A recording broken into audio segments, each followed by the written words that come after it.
everybody, I'm Katie Knight. Welcome to Grey Area. With me today is Franky Wah. Hello. Hey, how you doing? I'm good. How are you?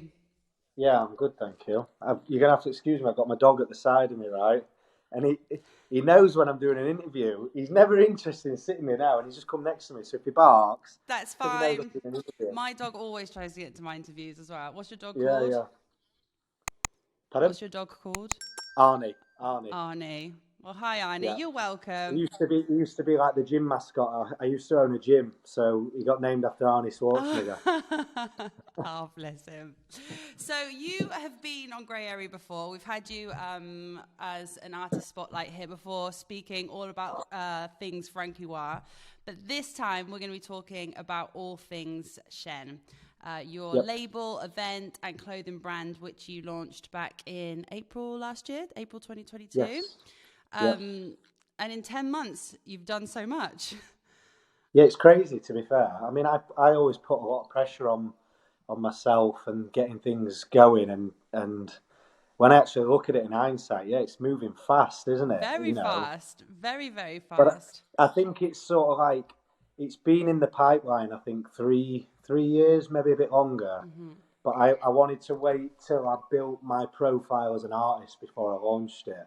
So I think because I'm so familiar with everything and I've sort of had this plan and vision as to where the brand is going to go, I'm already a few years ahead in my head. So Nice. yeah, but I'm not complaining. It's good, and the future for the brand is looking really really positive.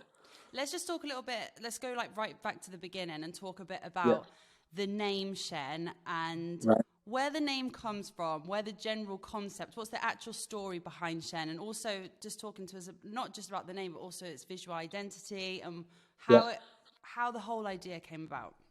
right. Okay, this is a good question because I think the most important thing when you've got a brand is that there is a strong brand identity and it's cohesive. And I think, general feedback from the consumer and the people that are following the label, the clothing, the events, it seems like we're nailing it. So, Shen is actually a Chinese word that stands for like ascending into a higher consciousness, which is sort of what I'd like to say happens at our events and when you're listening to my music. We're sort of ascending into the higher consciousness. And why we chose the Chinese word is because my name, Franky Wah, actually comes from my granddad, who's Chinese, Harry Wah, R.I.P., bless him. But yeah, my granddad was Chinese, which makes me an eighth Chinese.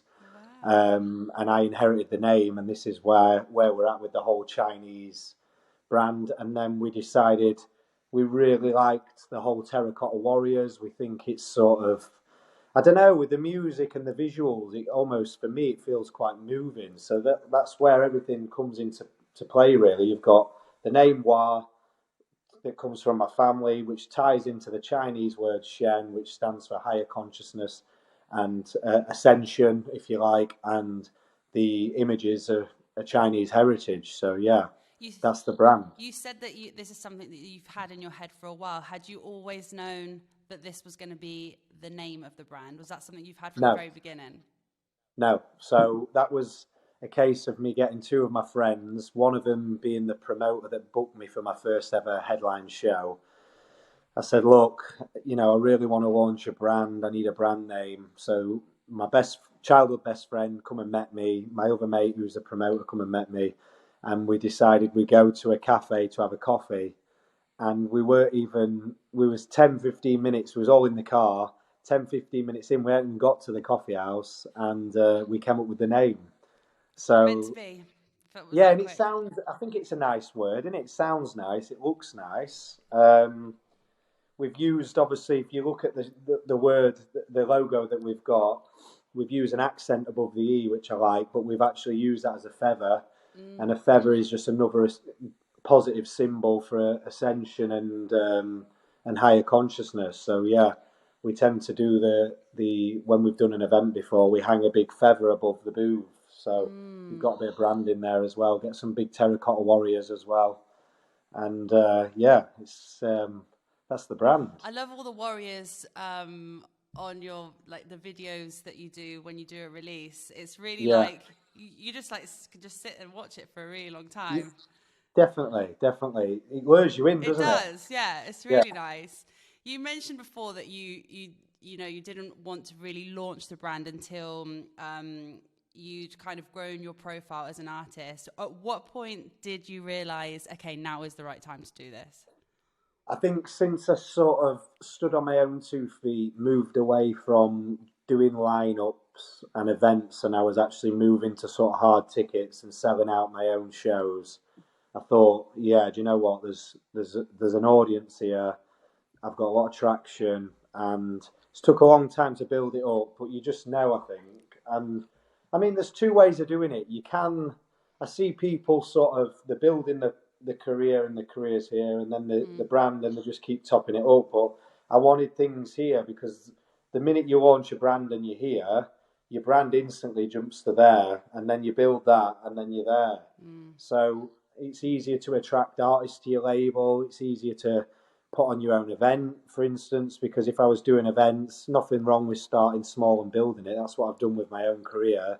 I just wanted to do things differently with the brand. So, you know, for instance, doing your first ever label showcase at one of the best venues in Tulum on New Year's Eve is just mind blowing.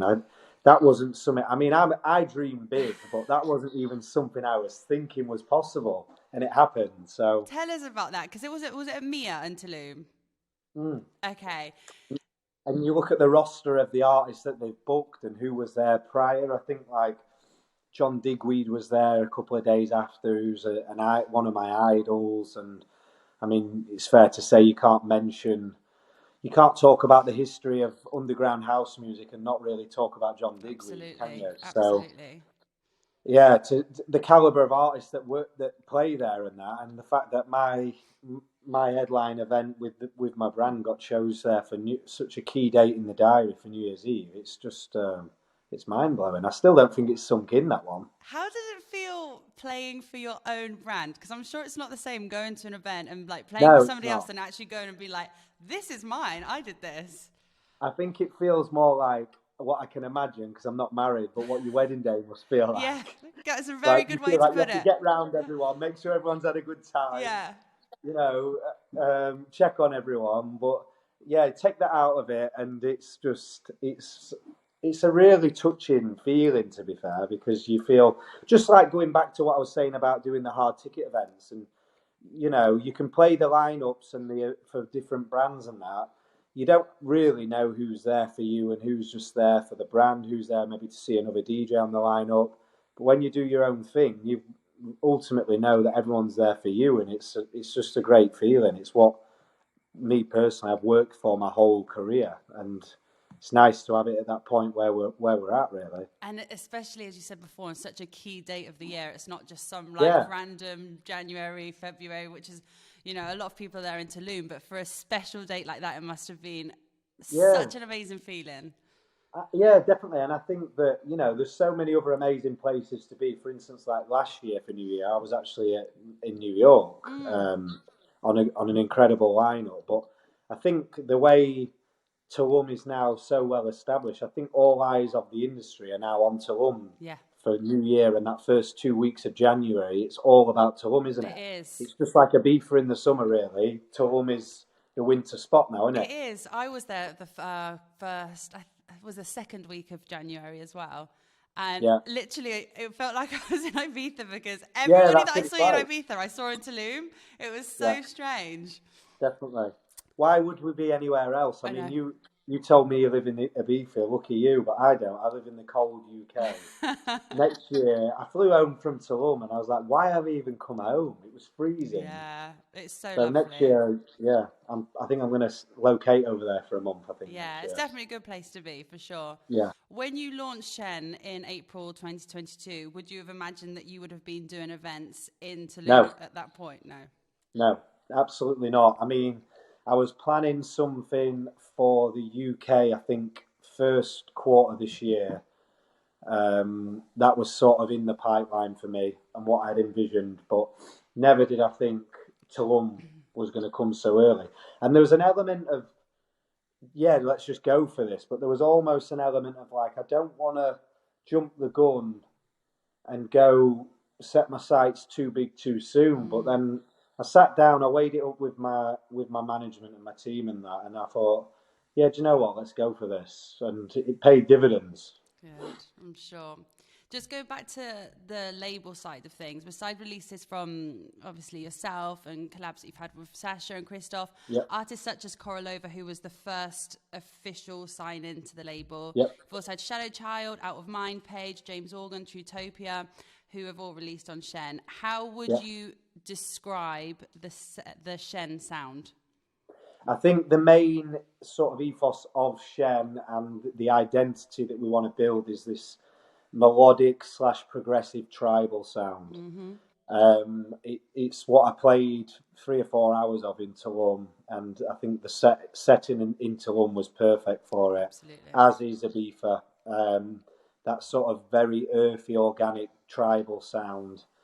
But you know, it leans into a bit of emotional breakbeat and sort of Balearic sounds as well, because I'm quite eclectic in how I play my DJ sets. So I want my label to sort of reflect the same taste and genres, really. So I think that I've noticed with the house, with the crowd that I've got, built a very open-minded crowd. It's took me a lot longer, but the thing is with them now is they know what to expect. And one of the big sort of moments for me last year was when I did the rooftop party in New York for Superior Ingredients, Mm-hmm. and it was my first sellout headline show in America, and the set got recorded and videoed, and it was a sort of big moment in terms of the taste in which I'd done that mixing. It was eclectic from this like 118 BPM sort of to 120 for a good couple of hours in this tribal deep Afro-tech sound that built into more melodic techno, into progressive, into techno back down. That was a good way of me testing out if my audience was really, really ready for that. And I knew how it went down in New York. It went down a treat. And then you've got to pass the next test, which is the keyboard warriors online, Mm-hmm. which are quite happy to say whatever they want. And the feedback was insane. And then that then gave me the confidence to do my mixtape, which was a 27-track mixtape. This is Shen. That was exactly that. It was slow starting, deep Afro tech, building into tribal house, melodic, progressive, breakbeat. And this is how the brand's built, and this is what people expect now. And I'm so happy I set my stall out and did it, because the last thing you want is to do one genre and everyone follows you for it, and the minute you want to sort of change your style of production, they don't like it. Yeah. And I've seen people do that so many times, and it can be the death of you, I think. Absolutely. That actually leads me into my next question. I was going to ask you about This Is Shen, Yeah, because it reached UK top 10 on Spotify albums, top 10 Apple yeah, Dance album, number one album on Beatport, which is huge. yeah, And I think I read somewhere as well that that was like 4 years of music for you or something like that. yeah, yeah, That must have been yeah. insane. Tell us a little bit about how that mixtape came about. So one of my first projects, well, when sort of I'd got established a bit of an audience, was a mixtape, and it did so well that then I sort of moved along into the singles Mm. world, which is how a lot of people do it now, and this is how we're sort of expected to do it with everyone's attention spans. And if you want your music to reach sort of as far as it can go with maximum audience, you need to release them singly. So I moved into that to keep building, and then I sat down with my team and I was like, do you know what?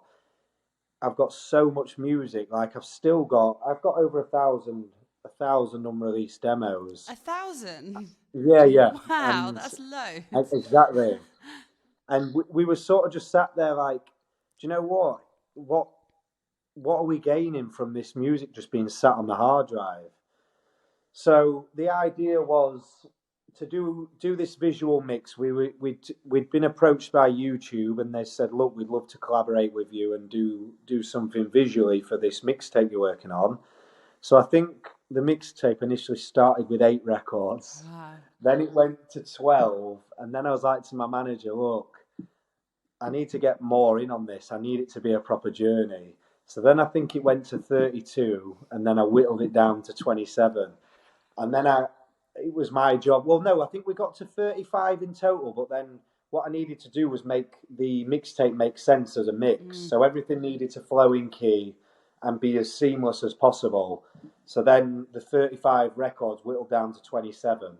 And this is when we had this mixtape. And then I sort of put it out not expecting. I expected the diehard fans to really love it, but never in my wildest dreams did I expect top 6. I mean, it was number 6 in the Spotify albums chart, next to beat Cliff Richard at Christmas. What? No. So Wow. number 1 on Beatport. It was crazy. Billboards all over London. That's huge. So it was just another one of them things where it just sort of, I had high hopes, but it exceeded any expectation that I ever had. And yeah, positive sort of response, because it's told me that that's the way I need to keep it going. I'm already working on the next mixtape. 35. Yeah. Another 2.5 hours. Because then you did that live stream as well, didn't you? Yeah. I bet that must have been quite an emotional set to play.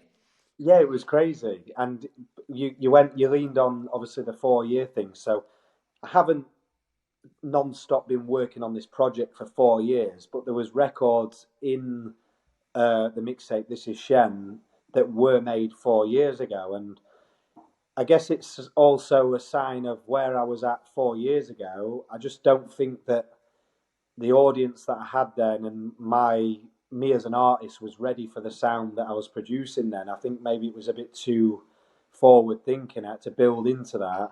And I've done everything based on my gut and intuition, and I think that's all you can do, especially in life, but in your career. If you do everything based on gut instinct and intuition, I don't think you go far wrong, and that's what I did. I've trusted my instinct and put the records out that I truly believed in, and yeah, you never look back when you do that. I think, at least I haven't. Yeah, I think especially doing something like that with, as you said before, 4 years of music on that, really just shows your journey and really tells your story from a really long time ago. It's not just, showcasing your sound and your music that you're into now. It's like the full journey and path that you've created in this last 4 years, which is a really, really beautiful thing to do. For sure. And I think the audience in general that are really invested feel that as well. The journey, and they feel like they've grown with me. So absolutely. It's good, to have the diehard fans bring on new ones and just keep building. Yeah, build the family. Yeah. You touched upon before that you had an amazing time in New York last year. Yeah. This year, in April, will be the first Shen showcase in New York, which, again, in 1 year, not a lot of people can say that they can have their own brand in New York. Tell us a little bit. Yeah, it's mad. Tell us about it. What's happening? Well, this is it. So, it made sense for me to do it first in America with the brand that I believe has sort of believed in me the most. And big up Grey Area and Joey and MJ, because they believe in this, and that works. You need to work with promoters that believe in you. It's not about who's got the biggest checkbook and stuff like that. It's about who believes in you and who wants to actually build something that's got some substance, longevity, and have got a vision as to where this is going. And our vision is crazy. We like to think that we can do this. We want to sell it out, and then we want to be looking at the Brooklyn Mirage and curating another lineup, and that's the dream. So I couldn't be working with a better team, and the audience in New York, I really just feel have got my back. 2 sold out shows in a row now. Amazing. And it makes sense to do the first ever Shen showcase in America in New York. So huge. Yeah, definitely huge sentimental value to me within New York, because it was the first time I've spent a lot of time on America. I've lost a lot of sleep and knocked a lot of years off my life touring America, trust me. We all have. So You know, some of them American tours are deadly. I can't even think of how many times I've gone straight from the show to the airport to the next show.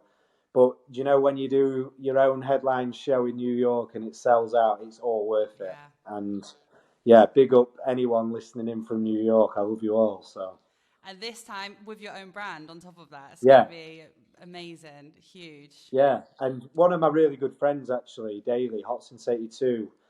I remember seeing maybe about 3 or 4 years ago. I swear it was this venue, Knee Deep in Queens, and I'd just seen it, and I was like, "That is where I want to take this," because I've always had the dream of a brand. It's never just been about me. For me, a brand is so important. I think that's how you truly secure your legacy. I think it's how you pay your dues to the industry by bringing on the next wave of talent. And Absolutely. I think that's very important. It's not about just making it all about yourself. It's about trying to shine the spotlight on the next wave of talent. And that's how you do it through your brand. Absolutely. And that's what we've done. You mentioned previous artists that have been on the label, but you know, we've got Sasha, Icon, Christoph, great artists, massive, all over the same. But we've also got James Organ, someone that's up and coming from Liverpool. We've got Trutopia, two brothers from one in Ibiza, lives in Ibiza, the other's Welsh. You know, these guys all need a spotlight. Out of Mind, she's a Ukrainian female DJ from Miami, making great music. People need to hear her.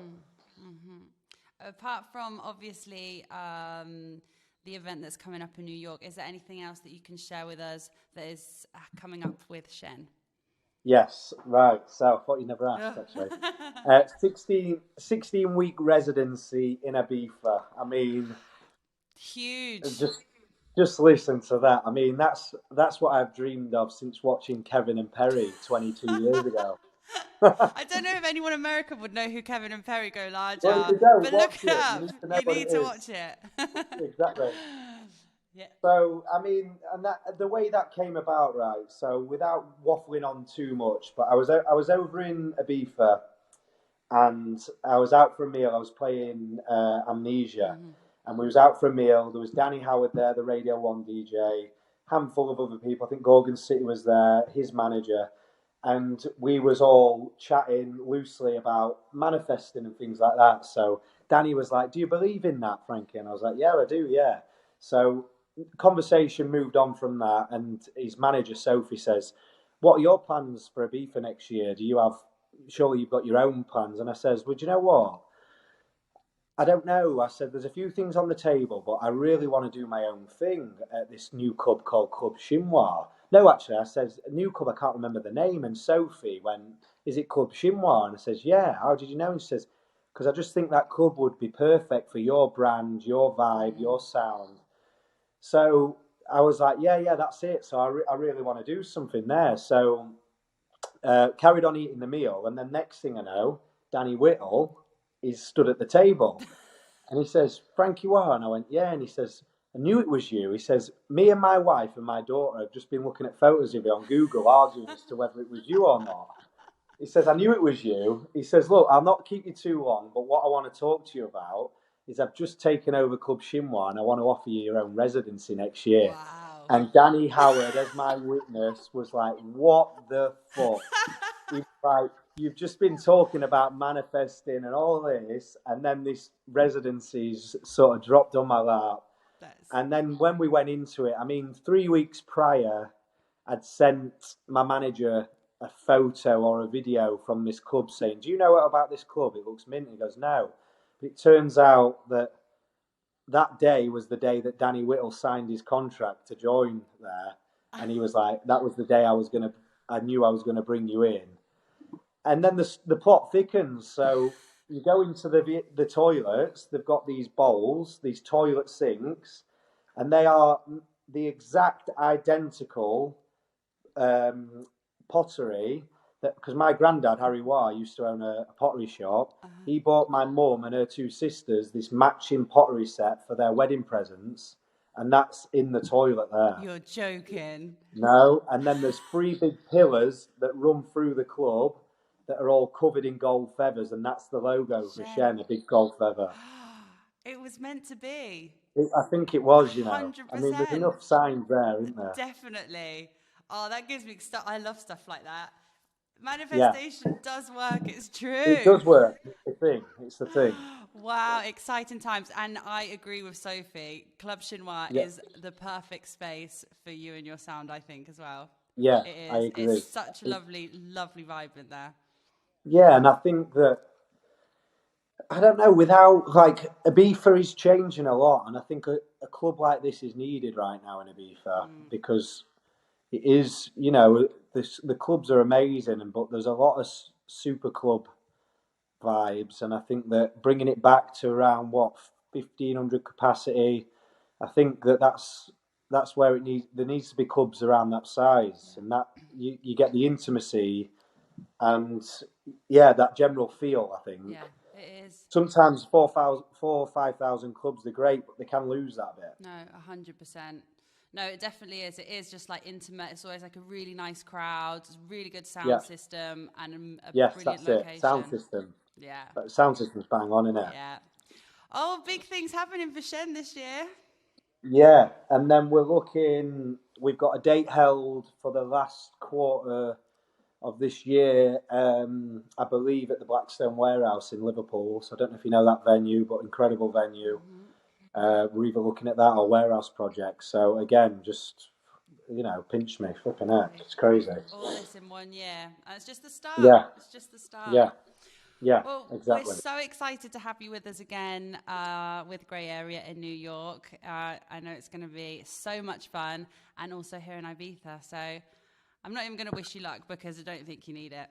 It's going to be No, but a amazing. bit of luck's good. We need it's a combination of hard work and good luck is the one that Yeah. always gets you the winning results in it. But I appreciate it, and likewise, I just can't believe it's happening. Like MJ flew in the last time I was in New York. He flew in from Miami, took me to this snazzy restaurant, and he wooed me with his treat with this restaurant. That was another funny story, but we're not getting into that. MJ and But his stories. he's a man of his word, and he believes in me, and it goes a long way with me that because that's my guy for life within New York. Do you know what I mean? Yeah. So, MJ's and it's amazing. great. He's got a dedicated audience that get it. You know, so this is just it's right. Feels right. I'm buzzing. Be amazing. What about music wise? Is there anything exciting coming up that you can share with us? Yeah, so massive release coming the end of March with Vintage Culture. Actually, Ooh, nice. he's an artist that I really get on with personally. I like that he's doing a bit of everything. He takes risks, and this is actually one of my biggest IDs to date that I've made people wait about nearly 2 years for. So it's going to be good all in one. You know, one of my biggest records that I believe I've made is out there, and the world's going to get to hear it properly now, and it's also going to get the diehard fans off my back that I must get 10, 20 messages a day like, when are you releasing this record? And I've got a message that he's just in my notes. I just copy and paste it Do now you because really? I just can't write it out anymore. It's coming. So we've got that. I've got a record coming with the legend John Digweed. Yes. What else have we got? I think me and Carl Cox are going to do something again. I'm playing a lot of shows for Carl Cox this I year. What a seen. guy, legend. So there's that. There's something else I'd love to tell you about, but I don't. It's not confirmed yet, and I can't jinx it. But it's with a dream vocalist that I've been wanting to work with. So Don't jinx it. let's manifest that. Cross Manifesting your that. fingers for There me. we go. Yeah. Everything's crossed. I'm trying to think what else there is really. We've obviously launched the clothing label. That's going really well. Because I've done that. I've done that in a way where it's more high street fashion rather than just a merch brand. So that's gone really well. And yeah, everything's just going in the right direction. Did you I launch the feel. clothing quite at the start of the launch of the No, brand? I did that just before Christmas. Oh, okay, cool. But that took me 2 years to do. Yes, that's not Crazy. easy either. That's a lot of No, is it? work. No, when you're like me and you think you can do everything, I'm there making music, touring, doing clothing designs, planning parties. We threw our own festival in the UK last year, and we did it all ourselves. No operators, no Wow. event planners or anything like that. Me and my friends did it all, and my family. It was crazy, but well Wow. Oh, worth you it. got all your family involved as well. That's Yeah. amazing. My dad's a farmer, so we needed him on side to use the forklift and everything for the heavy Oh, I lifting. love So that. yeah, I thought you were going to say you did it on the farm. it was near the farm. Oh, Yeah, cool. it was near the farm, and the arena that we played in, it was like a bale dome, like a dome of bales, like a coliseum of round bales that we played in. Wow. Thick. That's so cool. So much. So much. Yeah, You've just like been everywhere this year, or the last year, yeah, haven't you? yeah. And I think what did I do last year? I counted up 22 countries. Wow. So it was good, and managed to tour South America, which I've always felt is like a key audience for me, like where my sound sort of belongs. I forget how many states we've done in America. I did Australia, New Zealand. This year I want to focus a bit more on Europe, so I've got like Romania this year. Obviously we've got the debut in the residency in Ibiza, Spain. Trying to think, but there's loads. It's crazy. I'm very lucky and grateful. Well, watch this space, everybody, Yeah. and yeah, we're really excited to have you with us in New York. And thank you so much for spending this half hour with me and having this chat. No, right. Thank you for having me. Thank you. It's been fun. Thank you, And I'll hopefully see you in Ibiza then. Yeah. yes, We the opening date is the 18th of June. I, I'm there every Sunday for 16 weeks after. So if you're at Solomon's party over mine, I'll not be happy. I won't be there. We won't be there. No. That's it. I needed to ask you that. What date is it on a Sunday? Sundays. So every Sunday for 16 weeks. Launch is the 18th of June. Perfect. I'm in Ibiza for a few weeks prior. To be fair, I'm doing the opening party at Ushuaia with Kolsch and Artbat, which will be good. Fun. Yeah. So I get to play there. Because you played with Danny Amnesia and last Yeah, I year, did that. I did the Amnesia, and then I did, what else did I do? I did a few Ants parties Ants for is always Ushuaia. fun. Yeah, they're great, aren't they? Daytime party. You can't beat them, can you? Party. Right, I'll let you go because I know that you were busy this evening. I'm at my mate's 40th birthday meal. So Are you on I it forgot right about now? It. Yeah, no, I'm heading there. Okay, So, well, happy birthday to your friend, and we'll see you very soon. No, appreciate it. Thank you for having me. so Enjoyed much. it. Thank Cheers. you. Bye.